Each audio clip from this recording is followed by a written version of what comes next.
Okay, so episode 3. We're back with a new year. Yeah. Happy 2024, everyone. RaceNuts are back, and we've got big plans this year. But first off, we'll perfect our podcast skills, which is exciting. Yeah. As we get better at it. So you just want to jump straight in with what's happening with Speed Series at the moment? Yeah. Alright. So I think it might have been Tuesday last week. We got a sudden announcement that the V8 touring car category, which I believe we was using pretty much last year's Super Free cars, which were Car of the Future, I think. So yeah, EFG Falcons, etc. They announced that they will not have a season this year. Yeah. And they cited low entry numbers for that reason. With no something about a hope about restarting for 25, but no guarantees. That's unfortunate. It was a really good series to watch. I've photographed them a few times throughout the times we've seen them run. The competitors are always happy to invite us into their garages, their pit areas as they're working. Yeah. And there's some nice V8 history there. Craig Lowndes 2003 car, the Cat car. Yeah, the Cat car. That was an awesome car to get close to. So that's one thing, and then literally the following day, a bit of not a surprise because there's been rumblings about this, but we weren't expecting it like this quickly. S5000 putting its whole season on hold. I've only ever seen S5000 with a big grid at the Australian Grand Prix when I think 20 plus cars ran, maybe around the 25 number mark. If not, it was... I think it was 25. If not, it was like 17 or 18 cars running. Yeah. And that's the most I've ever seen. And before that, we had watched them before that. But we've never actually seen... more than really 9 cars. Yeah, more than 9 cars at any one event. I couldn't have even told you there was 15 plus S5000 cars sitting around. They're just... No one's running them at all. Yeah. Well, the big thing so Gary Rogers... very heavily involved with it. He's obviously building all the cars as well for everyone involved. Whether it be himself or a customer team.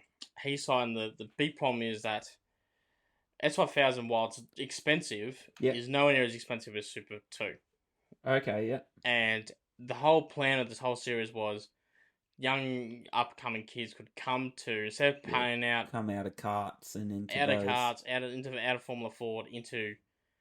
S5000, a V8 powered car. Yeah. And then from there, either get the no-ring and the backing to jump into a co-drive with some Super 2 action. Yep. Or straight into supercars. Yeah. But supercars won't give the category the super license points to make it worth it. I don't think they have any at all. No. It doesn't hold any value to anyone. Exactly. So no one's... That's why the car... as we said at the Grand Prix, the cars are here. Yeah. But no one either has enough money to run them full time or has incentive to run it full time. It's unfortunate because they are awesome cars, and I think is it the Ferries car, that blue livery with the little guys all over it? I think that might have been a new car. I've not seen it since Winton, so I've got no idea. Like the teams and stuff are like, what I mean by that is like the paint jobs they put on them because they're small teams and stuff. The cars look really good, and they're fast as hell. Like, when they went to Bathurst a few years ago now, they were hoofing. Well, I was there, as you know, and I don't think they really got more than maybe 5 green laps throughout the whole weekend because of just pretty much airplane crashes that would have to happen because of their sheer speed. Yeah. So that's it's really concerning that that's come to a sudden stop. Yeah. Hopefully it's a bit of political power play trying to force supercars into letting them have the points. Yeah. But it would be good. I mean... It's too good of a category to let die, but... I don't know, you can't also let it run around with 9... Like, there's literally bigger fields for hypercar, which is probably the most similar thing you'll find in this country at the moment. Yeah. So... Yeah, it's got hypercar's actually taken off though. Like it's getting the competitors, getting the numbers. It's actually starting. It's seeing the performance forward that S5000 isn't. Yeah, it's actually like because I've only heard things about Hypercar getting more numbers in, and they've actually had to cap entries, I believe. Yeah, I I do believe it's a lot cheaper machinery. yeah, it would be because it's a lot smaller of a car, and I think a lot less driver like assist in the sense of like electronics and Yeah. sensors throughout the car. I could be wrong. I'm pretty sure they don't run underneath Motorsports Australia. Yeah, So okay. they don't have to have what Motorsports Australia requires for open wheeled. Oh, okay. So that's probably what they got, a sort of halo thing, but Yeah. not quite. Where obviously S5000 has the full halo. Yeah, yeah. Which I think Formula Ford's been meant to move to that next year, 25. That wouldn't surprise me because, I mean, the Halo's proven its worth. Oh, so many lives over across so many categories. God knows how many years and all that. Have you got any more comments about V8 touring cars or S5000? Well, I know. I'll talk about the V8 touring cars in the sense of one of our good friends, my good friends, and RaceNuts close friends, Amy Hyde. She is a motorsport photographer, a bloody good one. Check her on Instagram. I don't have her handle on, but yeah, you'll find her. Yeah, we'll find her. And she was following Jude Barguano around, and he was doing the V8s. I believe that's correct. Yeah, and he was winning left, right, and centre. He had the car and the go underneath him. I believe his name was Matt Tilley, putting a fight against him in the last season. Yeah, well, the only season. Yeah. This year was their debut season. Oh. Yeah. So that's why it's so much more worse. Yeah, well. Yeah. Good. Well, yeah, that really. Yeah.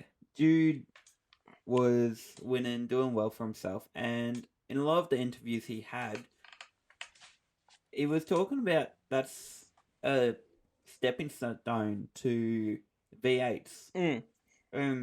That would be quite a cheap category to run because with a lot of categories you can pick and choose when you run, but with a category with lower costs and an older car and stuff, but you still get the same feel, the same G-forces and this and that. And reasonably not as a lot less cost involved in it because they don't have to go to Townsville, they don't have to go to Darwin. Yeah, okay, they just stay kind of on this coast. Yeah, Super 2 and Super 3. Super 2, as of at least last year, went Townsville and went Perth. Yeah. So those are two massive costs of running all their gear over there. Absolutely. It's unfortunate that they got dumped, especially only having done one season. Yeah. It would be much better if.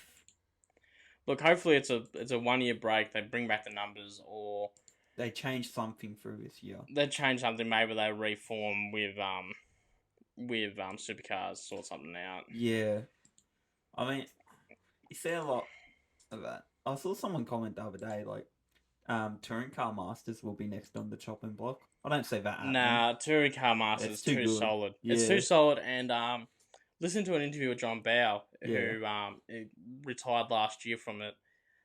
He was talking a little bit about the cars, about how the original cars when they started the category about 5 or 6 years ago were OG classic cars. Yeah.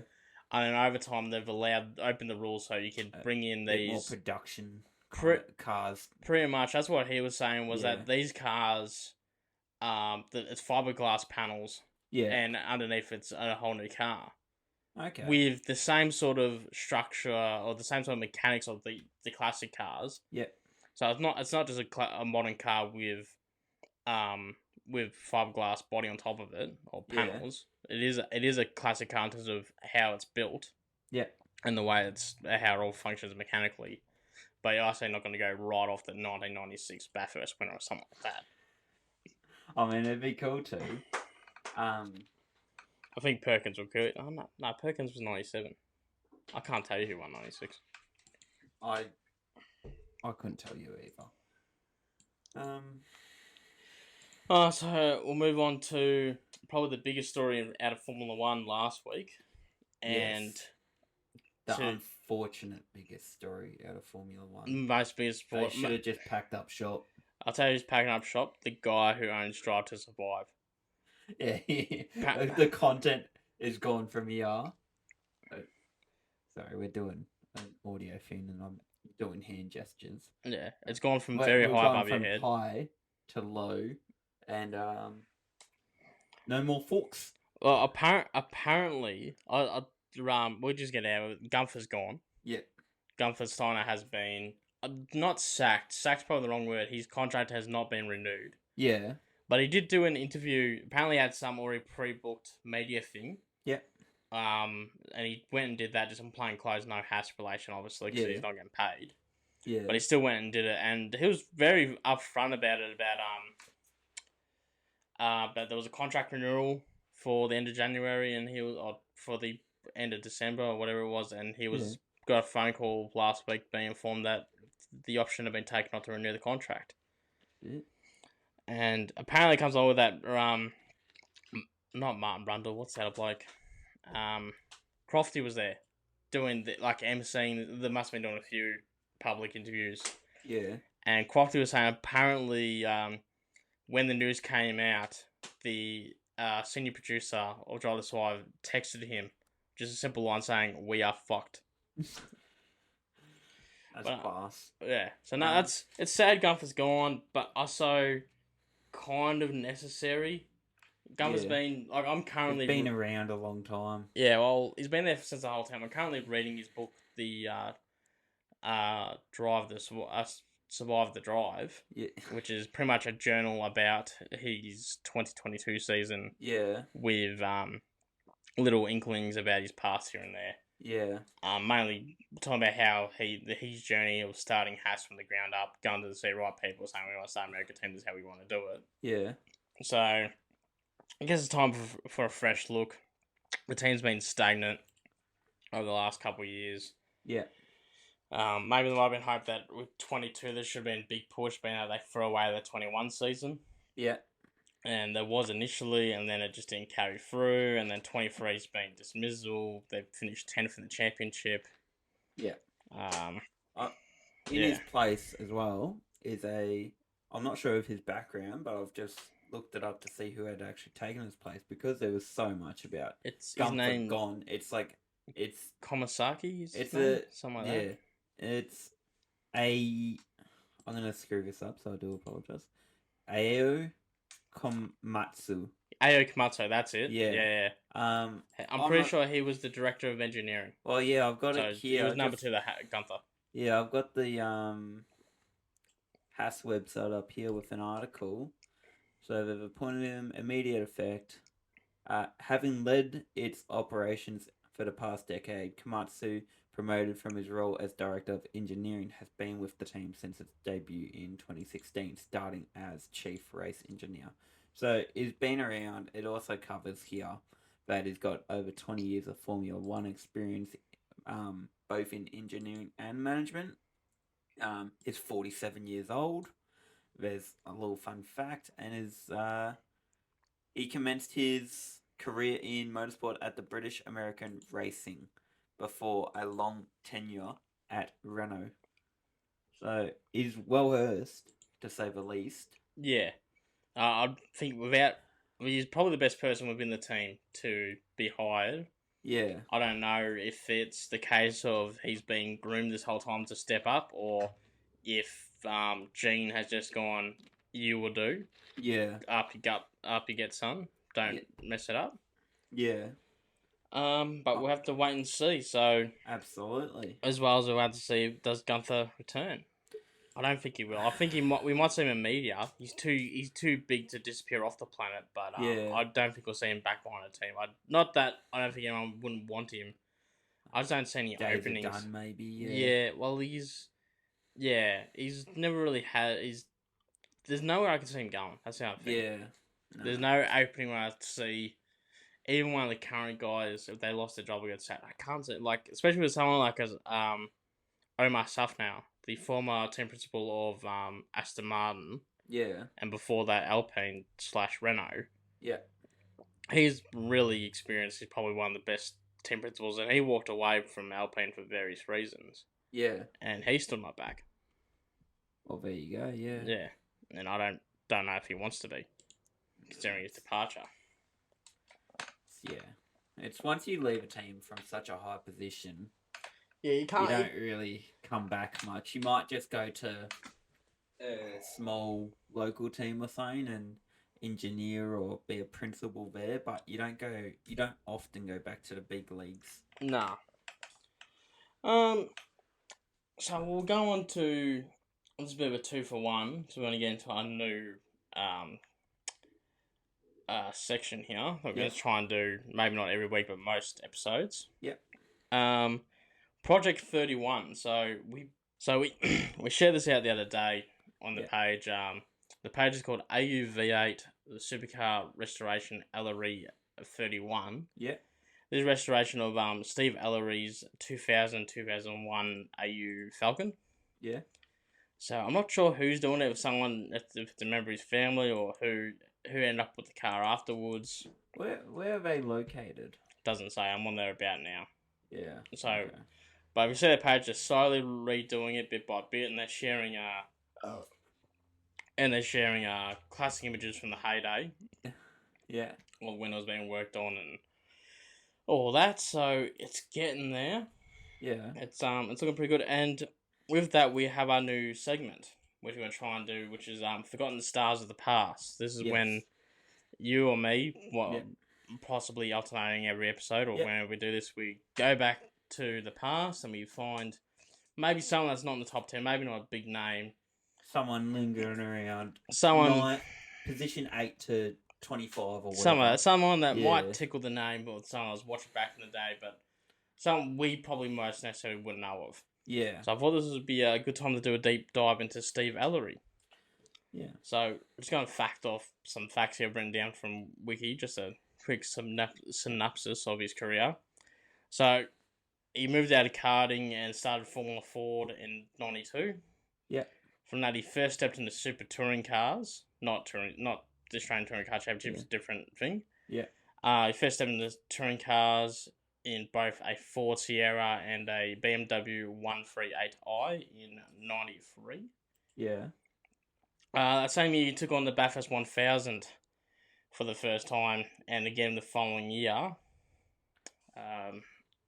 as a, well, not really a wild card. Back then, it wasn't part of the championship, so it was just but it was just a thing you come up and sorted yourself out. The year after that, for 97, he joined Tony Longhurst for Sandown Bathurst as co-driver. They finished 4th and 3rd at Bathurst. Okay, that's good. That's notable. No one ever remembers who comes second, but still, if you come podium on Bathurst, but podium itself is its own thing, and is quite consistent with this. Yeah. So he does the same for 97. He follows the following year. He joins the Young Holden Racing program for 98, backed by Gibson Motorsport. Yeah.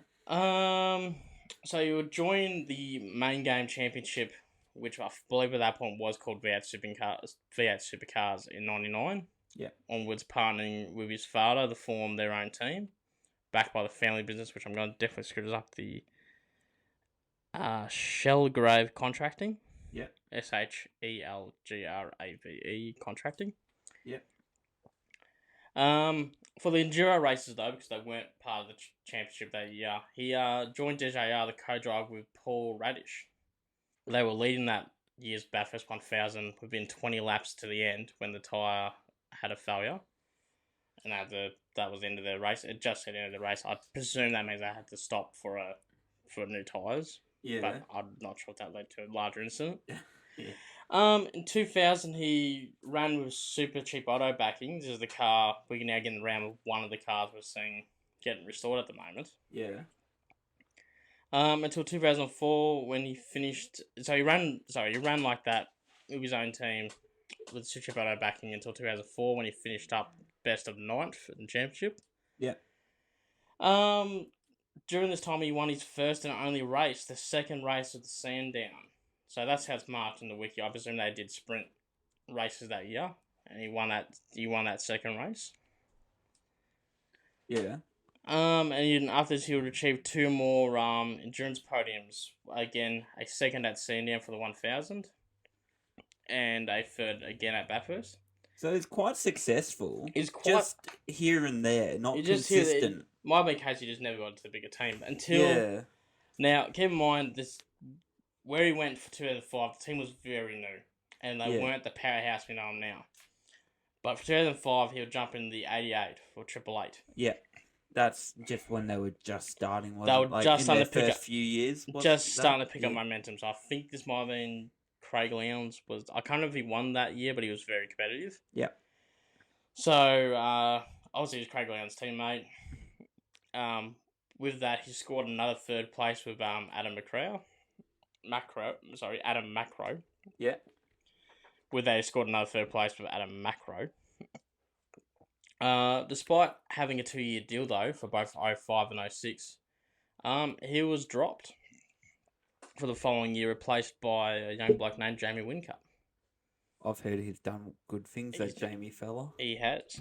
Not many thought so at the time, but he has. That was pretty much the end of his full-time career. Over the following 3 years, he would co-drive with Paul Morris a couple times. Yeah. And as well, driving for GRM, Gary Rogers Motorsports. Before completely retiring from the sport at the end of 2008. Holy shit, you did deep dive. Yeah, these are just facts, mate. I'm probably not doing... Just been straight facts. Yeah, I'm not doing the bloke justice. I probably should have spent a lot more time deep diving on this, because once I got into it, I thought, this would be some bloke that ran around the back of the field, or something like that, pick out the numbers. And then I started reading all these podiums, I thought, okay, this... It makes me wonder, butterflies effect, if he got into one of those larger teams at the right time, and just had the right people see him, had the right amount of money backing him.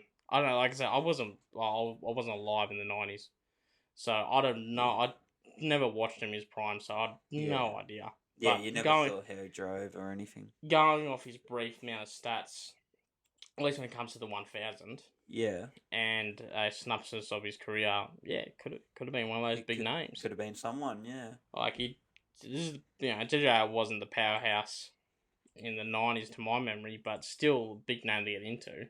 Absolutely. So, that's Forgotten Star of the Past. Alright. How did you want to figure out our next Star of the Past? Pick one on side or have a little think about it?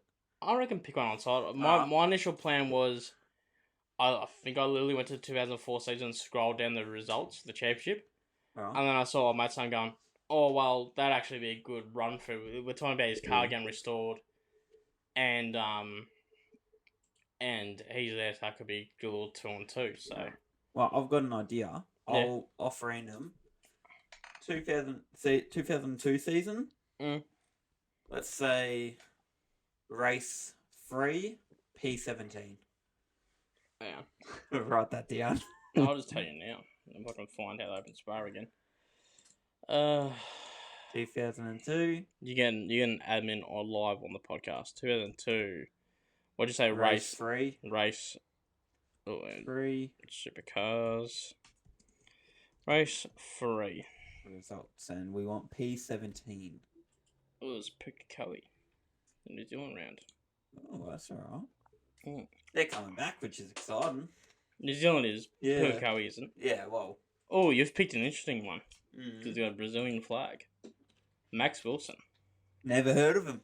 Wilson? Wilson. I'll save the name and we'll bring him around. I'll just send. Well, we won't bring. What? If he hears this and he's like, "Yeah, I'll come podcast with you guys," I'm sure. But his nationality is Brazilian, but he was born in Hamburg, Germany. There's a story there. You've done well here. I'm having this little nick through, and you bastard. I think you've picked a good one. Alright. Anyway, that's our next Star of the Past. What was his name again? Sorry. The next week. Yeah. Next episode. Max Wilson. Max Wilson. Place P17, race 3, 2000. Oh no, you say 17. Sorry, I selected 7. Oh, unless we've already selected. We're not going to take it away now. All right, we're committing. We're committing to that's way too interesting to turn around. All right. What else do we want to cover? Let's go down the list. Open this link before. I'm going to ask you. I don't know too much about this other than just reading the headlines. Yeah.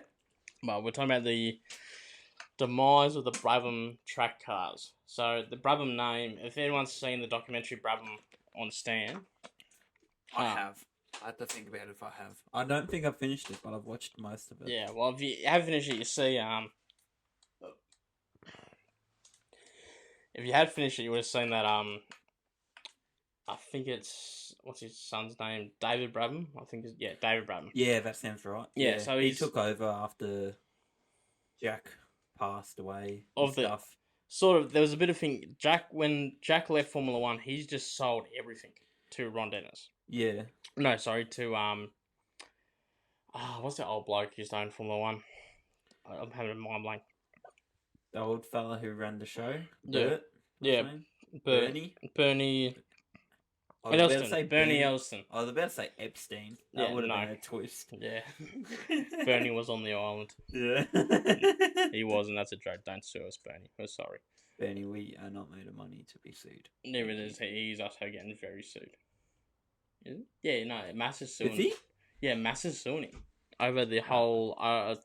Brabham can wait. We're now going down the rabbit hole of what's Bernie getting sued for this week. Yeah. First off, let's get a. I know he got pinned. I know he got pinned last year, big time for not paying taxes. Just off the top of the head to give us some context of whatever we find, his net worth is over $2 billion as of 2023. Getting sued. Bernie Eccleston getting sued.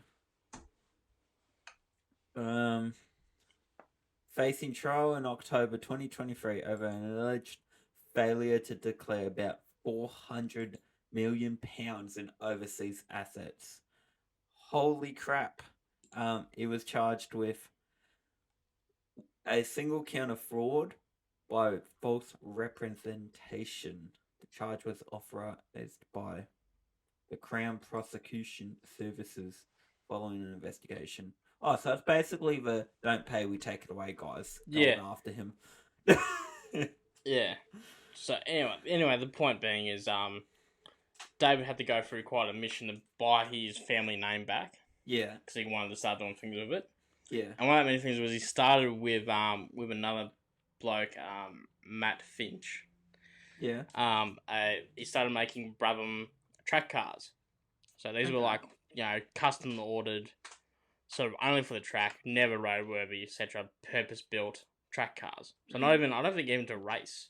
I think they were literally just for track days. Yeah. Yeah. No, that's pretty chill. I like that. Yeah, and that was cool. So even though it wasn't Australian built, it's Australian owned, and it's the closest thing we have left to an Australian automotive industry. Yeah. Unfortunately, it seems that has come to an end. Okay. So I'm seeing if there's anything really coming out of this article about why, outside of just too hard money wise, everything that's going on in the world at the moment. So I'd say that's probably cost of living got them. Yeah, nothing's coming out in this article, but yeah. So that's sad. That's the Brabham name has again disappeared. Yeah. That's really unfortunate. Yeah. We've always had the closest relation I've had to Brabham is one watching that TV show about the history of it and sitting in the Brabham grandstand at the Grand Prix. Yeah. Which is a horrible place to sit. I wouldn't recommend sitting there. Trash. If you want to get rid of your tickets, we'll happily pay you. If you just take them off your hands, we wouldn't want to put our ass through that. Yeah, and we'll shout you out on RaceNuts Facebook page. Yeah, maybe. But it'd be cool. Maybe depends if you're a good bloke or not, or good woman. Anyway, it's a good day. A good day. Right, moving on to probably less happier news. We've had the passing of rally driver Carlos Falcon. You mentioned this earlier, I've never actually heard of him as I'm still very small in the rally scene, but yeah, I've never heard of him either. I don't know too much about him, to be honest with you. Yeah, not gonna act like we know everything. But unfortunately he had an accident a few days ago during the Dakar rally. Oh yeah. And he's on stage 2, and he's unfortunately passed away, succumbed to his injuries. Yeah. When that happens, do they hold the stage for a bit or continue? No, well, it was stage 2. I think the race is in stage 9, so it's already they've already gone through it. Okay. I think it would be a case of if it was something with the track, they probably would. Yeah. But if it was something like just one of those off the side, lost control, whatever, nothing that's gonna impact other drivers necessarily. Yeah. And that's sort of like what we're seeing with the demise of Tiger recently. But unfortunately, he was 45. Okay. Yeah. So of course, it's very sad and unfortunate to see any death in motorsports. Yeah, absolutely. All the best to his family and his friends and his teammates. Yeah, that's not what you want. But to keep moving on, to not get held up on that. Yep. Hopefully they have an awesome celebration of his life because doing Dakar itself is awesome. One thing I've started to do recently is build my own sim rig. Just out of timber. I found some plans on the internet and I've just been doing that. I'm excited because I've just been going with a desk chair kind of thing, operation. A horrible setup. I hate it. Yeah, it's not good for the ergonomics at all. But that's something that's going to be made, and I'm going to put RaceNuts branding on it, I guess. You should paint it black.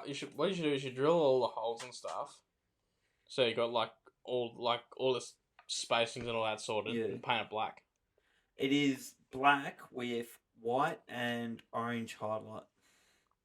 So I've already thought it through, mate. Don't you worry. It's currently hanging in the shed, air drying from the paint. And I tell you this much, it's a hell of a high when you paint something in a shed. Yeah, these are things you shouldn't do. I did have the fan on. I don't think it's enough. Plus, I've seen your shed. I don't think the fan would brought in fresh air. I think you just want to move the painted air around. Just put yourself in a little painted tornado of chemicals. Yeah. No, that lines up pretty well there. But yeah, that's something that's happening. And this coming weekend is actually one of our first proper events that I'll be attending at least. Dan may not be. He's got other work commitments, possibly. Possibly, we'll wait and we'll see. Yeah, but there will be the Victorian Hill Climb Championship being held at Rob Roy in Smith's Gully. I went there once for mud trials round and saw the track. I actually drove up the track because it's just straight out of the car park and you kind of line up and go up. And it's actually a pretty cool little thing. I'm excited to go there, spectate it and spend the day, take some photos and get the RaceNuts out and about there. Hopefully be able to go to a couple of them because I've never been to a hill climb championship. So, yeah. Well, so there's a bit going on. And we don't know when our next episode's going to be, but another thing's going to be... sorry. I don't know when our next episode is going to be, so we don't know if we're going to have another episode between now and then. But a bit going on in terms of if you want to go to a supercars event day. So I think it's on the 9th. The Grove Racing team, or Penrite, whichever one you want to use, both. They are having on the 3rd of February, they're having an opening day with the reveal of their livery for the 24 season. Yeah. And then I don't have the date on me, but I do. It's the 9th because it's here, I've written it down. So on the 9th, Matt Stone Racing are having an open day at their factory if you're based in Brisbane. Yeah. And on that same day, if you're down here in Victoria or southern New South Wales, Brad Jones Racing is having the same thing again at their factory in Albury. Yeah. And I don't have the date on hand, but I know 888 are taking over the Toowoomba Airport for their car livery launch in a couple of weeks. That is feels like a very statusy kind of thing. They're probably going to have a Red Bull plane fly over the top or something. Well, I think the big thing is because of Will Brown. Because Will Brown, I'm pretty sure he's from Toowoomba. Yeah. And he's a big part of him, if you follow him on socials, is his flying. Yeah. So that tracks a lot. Yeah. No, it all lines up. Makes sense. Mm. Alright. Do we have anything else we'd like to cover? Monday poll results. Yes. So I've got it up here already. Yep. So this week we asked, is motorsports getting more or less accessible as from a fan point of view? So we're talking about location, ticket prices, venue accessibility, etc.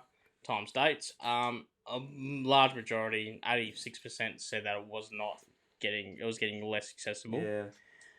I think you can say that bright as day when it comes to the Grand Prix about ticket prices. We were blown out the water a couple of years ago. We were paying $550, $560. $550 when I started going in 2019 got you a 4-day pass in Brabham. Yeah. Early access to the circuit. Yeah. 2 pit lane walks. 1 on Thursday morning, 1 on Thursday night when they're building the cars. Okay, yeah. And a grid walk in the morning. So no cars, just walking up the grid with a little placard saying who qualified to where on Sunday morning. That's awesome. All for $550. I don't know if he's gone up in prices, but supercars I don't think has gone up too much. I haven't noticed it that much. No, it's really. Mostly the Grand Prix too. We know a lot of people that have said to us, if it continues, this will be their last year. Yeah, it's a lot of commitment to shell out. Even just like for a decent ticket, it's minimum $750. For a good spot on the track. And like you could get GA, but when we've gone there in the past, I look at the GA people and like they're all having fun, each to their own. Oh, GA is a lot better than watching on TV. But they are fighting for their life to get their camp chair down in a half decent spot. On Sunday morning, yes. Yeah. Like when you're at the gate Sunday morning, even Saturday morning, because people will run for that quali spot, you see people like have designated runners. They'll run with a picnic blanket so they can throw the picnic blanket down, and then you'll have the support units, the people bringing the camp chairs and the esky or whatever, walking behind them, and it's insane. It needs to be more accessible. And they need to be more accessible, and one thing that more value too. More value, and one thing that used to be there was this idea of save your seat. I've met so many people that have told me, I've sat in the same seat since '96 at the Grand Prix. Yeah. And now they're missing, like us ourselves, I've sat in the same area, not the same seat, since 2019. We sat in Brabham. Yeah. Thanks to this new system of you pay this token for a couple $100. Which means nothing. It just means you get 24 hours earlier access. Yeah. All the Brabham, most of Fangio, pretty much everything except for they held back was sold out. Yeah. Before it even went on sale to the second lot of people, which luckily for me, I managed to get that free token code for the second round of people. Yeah. So we got lucky enough that we managed to get the grandstand tickets at the back of the chicane, which is going to be good to have something different. Yeah. But Brabham we felt really set up with. That was our traditional We love spot. what we know. You know, we knew we had the screen right across from us. There was a lot of action, especially with the supercars and every category. The pit exit right there. And out the back of Brabham, there's all your stuff. Yeah. It wasn't all your food, your toilets, everything. Yeah. Where we're going to be is going to be so much more harder, and you could accept it if you just weren't quick enough or it just didn't work out for you.